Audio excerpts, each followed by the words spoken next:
দেখুন, বিজেপির নেতা না, ওটা হলো সমাজবিরোধীদের নেতা।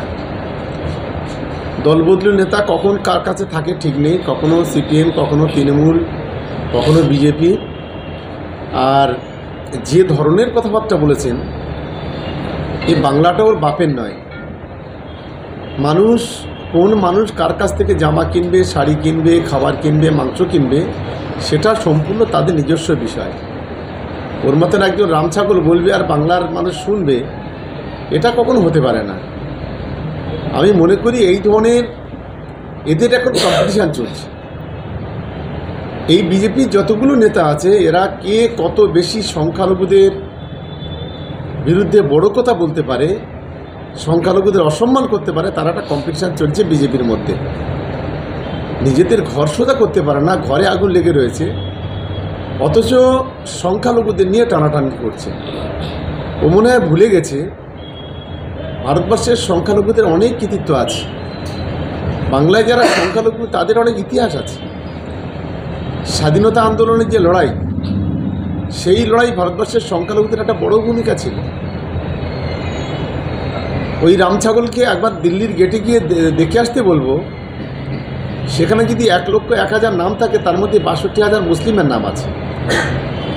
ওই রামছাগলকে বুঝতে হবে, আমাদের দেশের পরমাণু বিজ্ঞানী আবুল কালাম আজাদ, যিনি আমাদের যে মিসাইল তৈরি করেছিল, সেও কিন্তু আবুল কালাম আজাদ, তিনি একজন মুসলিম ছিলেন। মাওলানা আবুল কালাম আজাদ, তিনিও একজন মুসলিম ছিলেন। এরকম করে ভারতবর্ষে সংখ্যালঘুদের একটা বড় অবদান আছে। এটা অন্তত বোধহয় এরা ভুলে, এরা তো ইতিহাস জানে না, এরা অশিক্ষিতর দল, তাই এই ধরনের কথা বলে। বারবার এরকম বিজেপি নেতাদের, একাধিক নেতাদের দেখা গিয়েছে যে উস্কানিমূলক বক্তব্য, বাংলায় কি দাঙ্গা বাঁধানোর চেষ্টা করছে? দেখুন, একটা বিষয়, এদের নিজস্ব কোনো এজেন্ডা নেই। কেন্দ্রের আজকে যেভাবে বাংলার মানুষকে ভাতে মারছে, বাংলার সমস্ত স্কিমগুলো একটার পর একটা বন্ধ করে দিচ্ছে,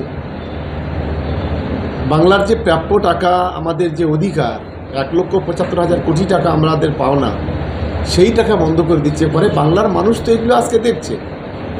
ফলে বাংলার মানুষের কাছে এদের গিয়ে ভোট চাওয়ার কোনো অধিকার নেই। তাই এদের কোনো এজেন্ডা না থাকায় এখন এই সংখ্যালঘুদের নিয়ে পড়ে গেছে, বিশেষ করে মুসলিম সমাজকে নিয়ে পড়ে গেছে। কিন্তু ওরা জানে না, এই বাংলা, এই দুটো একটা রামছাগল কি বললো না বললে, এই বাংলার হিন্দু, বাংলার মুসলমান একথা শোনে না। শুভেন্দু অধিকারীর মতো নেতারা যেভাবে ধর্মীয় উস্কানি দিচ্ছে, আর অর্জুন সিংয়ের মতো রামছাগলরা যেভাবে বাংলায় বিভিন্ন ধরনের উস্কানি দিচ্ছে,